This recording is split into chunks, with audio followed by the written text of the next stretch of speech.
if you've got certainty as the number one thing. I became 6'7", and I grew 18 more teeth.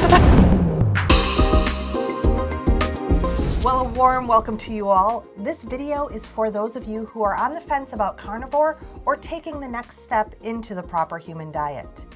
We have just one question to ask you. What are you waiting for? I'm JJ, I'm a life coach, and I eat mostly meat. I'm Eric, I'm a novelist, and I eat mostly meat. So I think this is a valid question because I remember in days past when we were gonna start some sort of eating plan. Yeah. It was, well, let's start on Monday or at the beginning of the month or after this graduation party that's coming up or family gathering. There was always a putting it off so we could have that one final binge perhaps. Yeah, right. Yeah. My experience, if you're waiting for the right time, like after the graduation party where you know there will be chips and dip and cake, the next day, at least for me, I wake up going, ugh, I wish I hadn't eaten the chips and dip and cake. I feel so gross. I can't start eating carnivore today. The only cure for a day like that is another day like that. Well, you know what? We had that binge meal, but we didn't have ice cream. Right. We left one of the things out that we need to have first. So if you're waiting for the right time, stop doing that and start immediately. Start immediately. So another one is, are you waiting for permission? And we didn't have this one so much because of the way we work, is we don't care what anybody else thinks. Well, I wouldn't go that far, but go ahead. But we knew that, like, if you were going to start eating carnivore, I wasn't going to object. Yeah, that's true. And if I was going to start eating carnivore, you weren't going to object. You might have rolled your eyes at one point in the far past. Oh yeah, I would have rolled my eyes, but not to you. It would have been... No, yeah. But I mean, you knew that keto was good for me. Yes. And so going just slightly more down the keto path, you would have been like, all right, whatever. And it would have been some inconvenient at times for you because you would have wanted to keep eating all the carbs, but... You might also be sort of unconsciously waiting for permission from other family members, though, or friends. Yeah. Or a doctor. Or a doctor. And that's a tough one because if you're looking for permission from some medical professional who you think is an authority figure, it's really the luck of the draw that you're going to find a carnivore positive doctor, right?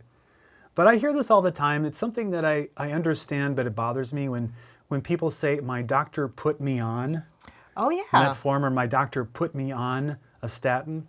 I'm always like, well, no. Your doctor didn't put you on it. Your doctor wrote you a prescription. He's not showing up every day and undoing the cap and taking the pill out and putting in your mouth and holding your chin shut. What do you do to a dog? You hold their mouth shut and stroke their throat. Your doctor's not doing that to you. But he's also not doing that to you with your Oreos either. No, that's true. But I think this is really about giving yourself permission. Yeah. Are you waiting for one more bad blood test? It depends on how into the health conscious you are and health scene you are. If you're really up on what all the blood labs are, then you're probably already doing something about it. But if you're kind of only vaguely familiar with the fact that your doctor's concerned about your blood sugars and your A1C, and maybe your kidney numbers aren't great, you're thinking, okay, well, my doctor understands it and he's giving me the medicines I need. If you don't know the numbers, then you don't know your blood labs. And there's no reason to wait for another bad blood lab that you're waiting for your doctor to interpret for you. It's better to just start carnivore immediately and get all those numbers improved. So you're talking about your specific lab numbers and so forth.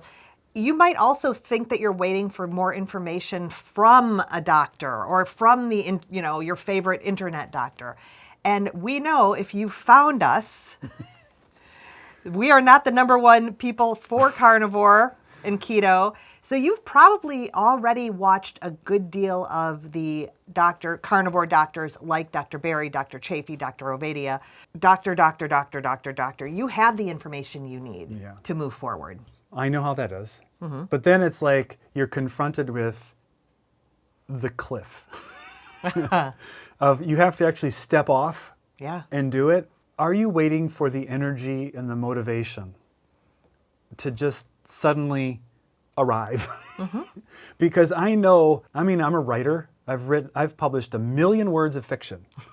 And the number one thing is you don't wait for inspiration to strike, or you will have published a 0 words of fiction. And Yeah. the same thing's true with changing your diet. It's not really about anything else but saying, I have low energy and low motivation. The solution is to change my diet, not waiting for energy to change my diet. You might also be waiting for certainty. You want to know what this path is going to look like, what your results are going to be. And truth be told, we get really used to our normal day-to-day existence. We get used to our status quo, even if it stinks. Even if you're like, oh, I can't possibly be comfortable with my aches and pains and my type 2 diabetes. But the truth is, if you start to change things, there is uncertainty. So we have to face that uncertainty and have the courage to move through it. Yeah. You might be afraid having to look at meat and eat it for every meal. You're not sure you like meat enough. It's inconceivable, actually. It is inconceivable. Yeah. I used to hate meat. So even for me, even though I liked meat now and I do know how to prepare it pretty well most days, there was still a fear of what this looked like, having meat for every single meal. And you actually have an issue with liking meat right now. Yeah, well, I think that when I first got really super carnivore strict, I was having the same cut of steak for lunch every day. And I went through a phase where the store we were getting it from, they had some funky cows in the queue. And so I had a lot of those that just weren't up to snuff. And so it kind of put me off a little bit. But I switched to just eating ground beef patties. And I do still like the fillets and stuff. So there is variety available in carnivore. And if you love to cook, you can find many ways to prepare it. And you don't always have to eat a cow. You can eat a chicken or a pig or lamb. Well, and I do really like how Dr. Berry talks about this, how it doesn't, especially when you're beginning, don't worry about eating the highest quality meat. Eat what you can eat. Yeah. Eat whatever that is. Even if it's hot dogs, that's fine. Because hot dogs Are less bad. are less bad than bread. Yep. Less bad than that taquito you were about to eat. Associated with that fear of having to eat meat is the fear associated with having to give up and deny yourself all of those addictive comfort foods that are primarily carbohydrate based or highly processed. You know, all of the packaged goods in the center of the grocery store that has become part of your life. You start thinking about how can I even think about a future where I'm not having those in certain contexts? And I know exactly how that feels. That is a reasonable fear. It's overcomable, but it's not overcomable by thinking about it. That's a trap. Thinking about things makes you feel like you're doing something, but you aren't. The whole "what are you waiting for" is a whole thinking trap. Yeah. You're never going to think your way into being ready. The next fear you might be having is not one that you really had a whole lot of a fear of what others will think of you. It's one of my superpowers. It is a superpower. For me, it was a little more challenging. We actually did a video about my coming out. Yeah, that's right. Coming out of the carnivore closet. And I still haven't come out to everyone, let me tell you. Telling people that you're doing this diet that is completely backwards from what we've been taught our entire life, of telling your friends, telling your family, and again, telling your doctors. Yeah. I just don't tell my doctor. Yeah, which is a strategy. Yet with my family and my friends, the ones that are close to me, it eventually became something that I had to tell them because it was shifting the way I was It was interrupting. obvious in her transformation. Well, that too. They're like, what are you doing? That's true too. It must be witchcraft. Well, it does. I mean, we did talk about doctors, but many people are afraid of what their doctor will say or think about their eating because it will show up in changes to your blood labs. Your cholesterol numbers will change. I can't predict how they'll change because different people, it changes in different ways. But it's very likely your triglycerides will go down and your HDL will improve. Your LDL may go up, it may not. It just depends. And your doctor will be like, holy cow, what are you doing? And you may go, and it's a risk because if you say, I'm eating carnivore, he may be like, oh, you're going to kill yourself. Or he may be like, oh, well, seems to be working. It just depends on the doc, and you don't know which one you've got. We have a really good, more integrative, functional doctor, and every other appointment I have with him is a long appointment and then a short one. So the last one was a short one, and I had actually, my blood pressure, which was never bad, got better, and I lost like 5 pounds in 3 months, and it was all fat. He's like, you actually have gained some lean mass. What have you been doing? And you said? Not much different, which was true because not much had changed since I last talked to him. But the next appointment is a long one, and I think I need to have a bigger conversation with him. Yeah. I also reduced my thyroid medication. So there's a lot to talk about, and it's all because of the carnivore diet. So another fear, which may be like the Uber fear, is the fear of failure. You may be in a position where you've maybe done keto with success, but then rebounded and went off the wagon, or you've done Weight Watchers like we did at one point, or any number of things. And at the risk of this sounding like some sort of a weight loss infomercial, I know you've tried all the things, but this time it's gonna. But it's reasonable to recognize that you're like, ugh, do I really want to do the roller coaster again? And I would suggest that if you do 90 days of carnivore, the likelihood of a roller coaster is much less than anything else you've ever done. For one reason, is that it takes all the carbs completely off the table, and so that craving doesn't get renewed every single meal. That addiction can finally soften. Well, this was a real one for me. I never tell anyone what health protocol I've started. And sometimes not even you. Yeah. Most of the time I tell you. Yeah. But with this, I didn't tell you because No. I didn't know it was going to stick. Yeah. So why bother telling you? So I went many months before you really... You went rogue. I went rogue. But it was because I didn't want to be...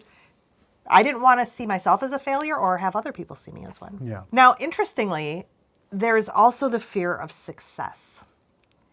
And this is a fear of becoming another person, maybe outgrowing your partner, afraid you're going to outgrow your family or your friends because you change so drastically, or even the fear of what that next Thanksgiving is going to look like for you because you're on this whole new diet.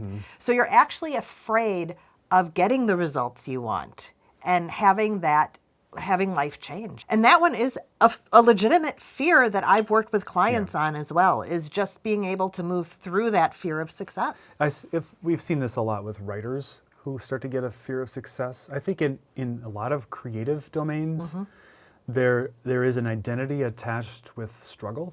Yes. And maybe even not being successful. And it's a different state of being that you may not feel, it's change and it may not feel comfortable.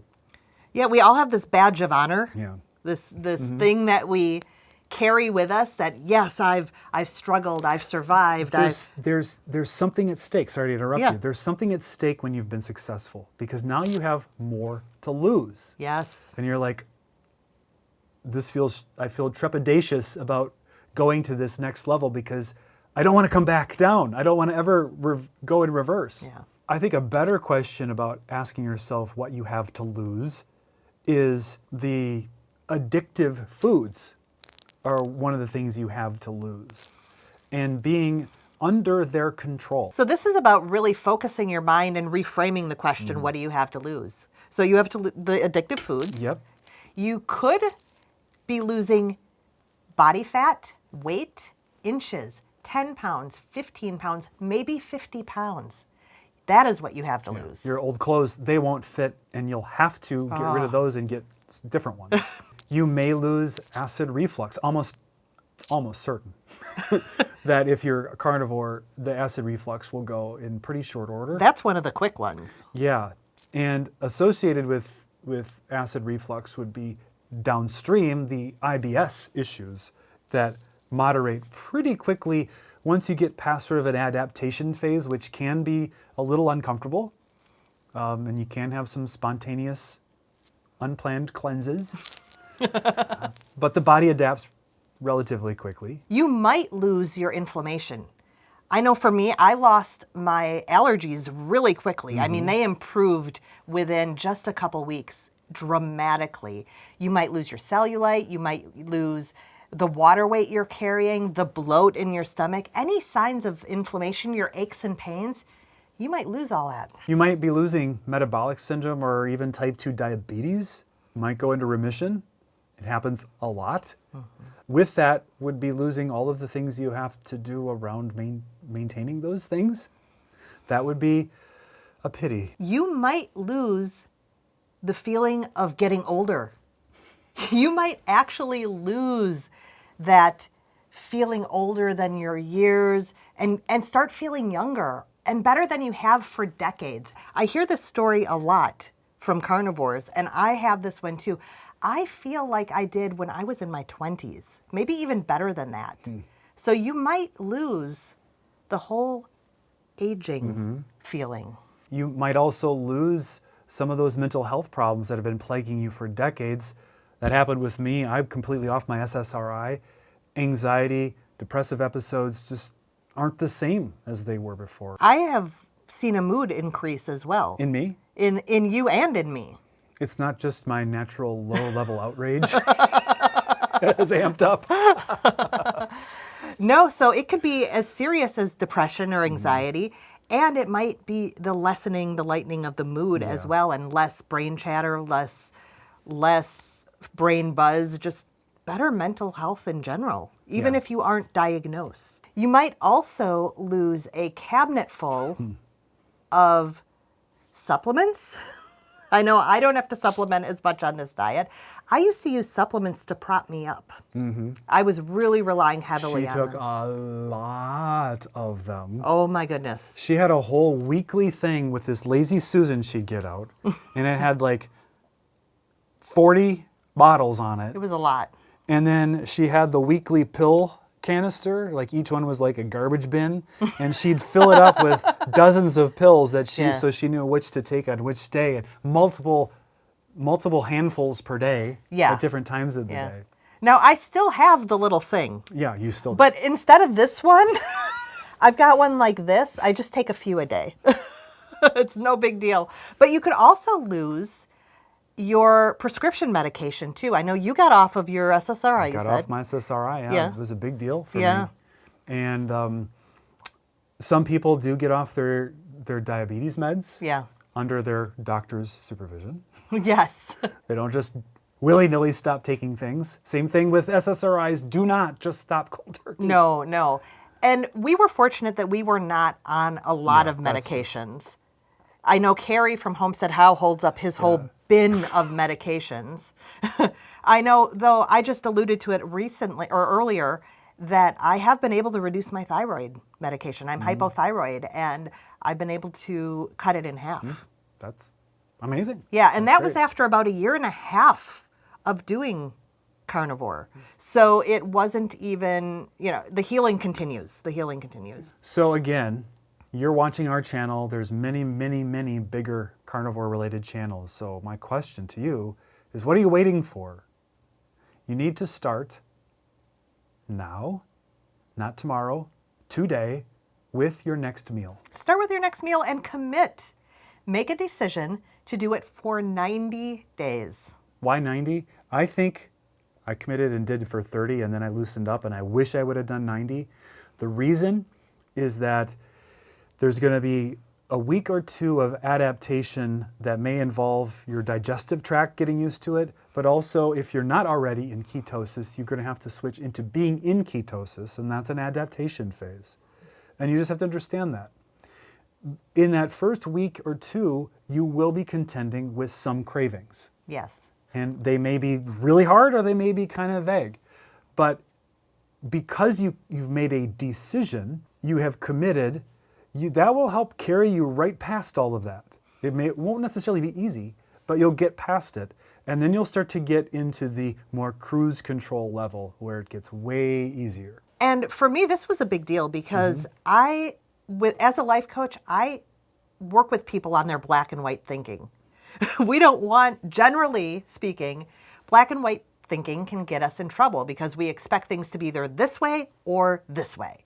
However, when it comes to making this decision, black and white is best because during that 90 days, the other things are off the table. You don't have to keep recommitting and redeciding. It's just a firm no, even when the cravings hit. And it's so much better and easier than keto in this regard. Yes. Because once you know that you don't get 20 grams or 10 grams or 5 grams of carbs, you get a 0 grams. That's the second time I did that in this video, and I like it. How many?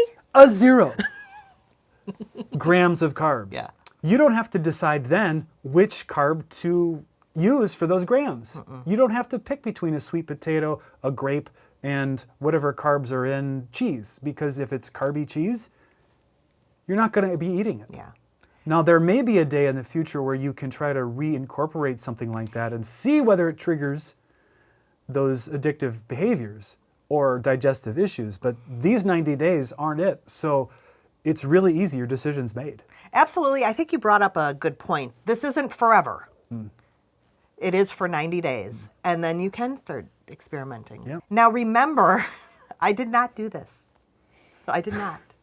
Remember that fear of failure I was talking about earlier? I did not do this. Remember to take those before pictures and take your measurements. I did take measurements. I know what my measurements were. Okay. Yeah. Oh, yeah. I knew them. I know them. I've known them anytime I know my measurements. Interesting. Yeah. I don't step on the scale as much as you do, but I know my measurements. And I didn't take before photos, though. So I know we did a transformation video, and we were trying to hunt for some sort of photo because I don't have a huge weight loss. I've lost about 26, 27 pounds. But we were trying to find photos because I don't have them. And this is why. I didn't want them mocking me on my photo roll when I did fail. Oh, I see. That's where it ties into the failure piece. I get it. I didn't have before photos because I rarely get photographed. So when I went back through it, I was like, I guess I don't really exist in this family. Clean the crap that you know is going to be the risky stuff out of your cupboard, out of your refrigerator. Now, if you're living with people who aren't going to do carnivore with you, which there's a high probability that's the case. Oh, yeah. If you lived with our daughter, there will be carbs in the house. She's coming home next week, and there will be a lot more carbs. Yeah, she's a carnivore. That becomes a little more difficult, so you may have to sequester that stuff in a spot that you just don't go. And again, that's where that black and white thinking does help out. Now, you may be thinking, if you haven't done it at all, you may be thinking, okay, so say I do it for the 90 days, I just know me. I'm going to celebrate that 90 days as if I've made it to a finish line, and then I'm going to have all the things I denied myself the whole entire time. This is kind of amazing. I think I know where you're going Go with ahead. this. You take it. Take it, JJ. So the amazing thing is that carnivore is kind of self-correcting. So if you do celebrate in a big way, or even in a small way, you will be noticing the consequences. And this is a good thing because you're going to notice that you feel bloated, that the acid reflux is back, that the fuzzy thinking is suddenly there, that your mood is lower, and you have had a taste of the good life and you do not want to go back. Finally, you've probably heard all kinds of things about salt and electrolytes and that you're going to need way more on this diet, and that's probably true, especially in the beginning. Don't be afraid of salt. Salt and salt and salt and salt. Salt on salt. On salt on salt. If it tastes good. If it doesn't taste good, don't do it. Yeah. And if you need some magnesium or potassium, supplement with it. But You can troubleshoot those problems along the way. You don't need to know No. to start with, because you can't know in advance what your body's going to do. You have to do and then react to that, Yes. not try to pre-react to stuff you haven't done, Yes. which is the same advice you have to give to writers, because writers will sit there going, I haven't figured out the ending of my novel. And my answer is, well, write until you get to the ending and then you'll know the ending. Well, that was a huge thing for you, though, the writing into the dark. Oh my God. We should do a whole video or live or something on writing, but it's not for this Carnivore channel. But if you're interested, put something in the comments. Maybe we'll talk about it. Yeah. But you had to learn to write into the dark, which means not knowing, facing that uncertainty, facing the uncertainty. And that's what life is. Everything we're doing is into the dark. All certainty, in fact, is an illusion and is delusion. Yeah. And I remember we went to that Tony Robbins thing years and years ago, and he had us rank these 4 elements, and I don't remember what they were, except for certainty was one of them. And I put it number 1. And he said, if you've got certainty as the number 1 thing, you're gonna be miserable. I sounded exactly like him. You sounded just like And Tony I Robbins. transformed my face. I Oh my looked God. like him. You did, minus the hair. Minus the hair. I became 6'7", and I grew 18 more teeth.